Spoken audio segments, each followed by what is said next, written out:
An Ohio police officer and an African-American driver from Michigan expected to sit down to discuss what unfolded during a recent traffic stop. The driver, John Felton, started recording when he noticed a police car following him.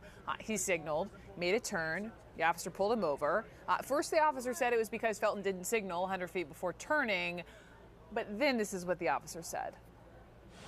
Every move I make, why is he making it? I'm not doing nothing.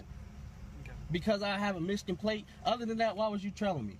Because you made direct eye contact with me and held on to it when I was passing you What? on Salem. I made direct. I didn't even see you until I'm you not were going to argue about behind it me. anymore, sir. If you want to keep talking about it, I'll just take your license back and give you a citation for the violation. We can take it to court. I'm not going to argue about it anymore. Okay, right? sir. City of Dayton, where that traffic stop occurred, said this, quote, the traffic infraction was verified by the video. However, making direct eye contact with an officer is not a basis for a traffic stop. Joey Jackson is with me. City says no eye contact. Right. A reason to pull someone over?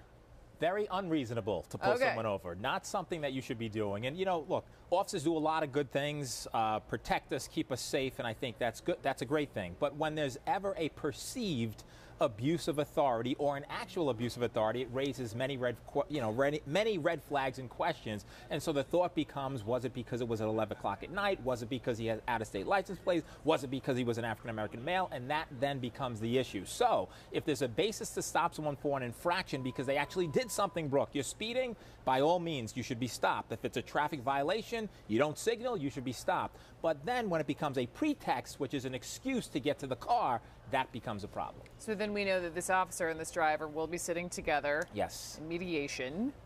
What does that look like? Okay, what happens is generally when you get a citation or anything else, you go to court. You go in front of the judge, and of course the officer comes in, and you both state your claims and your piece in front of the judge. The judge then makes a decision. Mediation is an alternative to that, wherein it's not so much court, it's a neutral party who's there. They have a joint session between both parties. Then they'll go into a session with each of the parties and say, look, officer, did he really deserve the ticket? Well, maybe not really. Then they'll go to the actual person who got the ticket. If we drop the ticket, would that be okay? If you paid a small fine, would that be okay? And they try to resolve it in the absence of court in an amicable and reasonable way so that both parties are happy. And that's what this looks like it's heading to. Should it have happened in the beginning?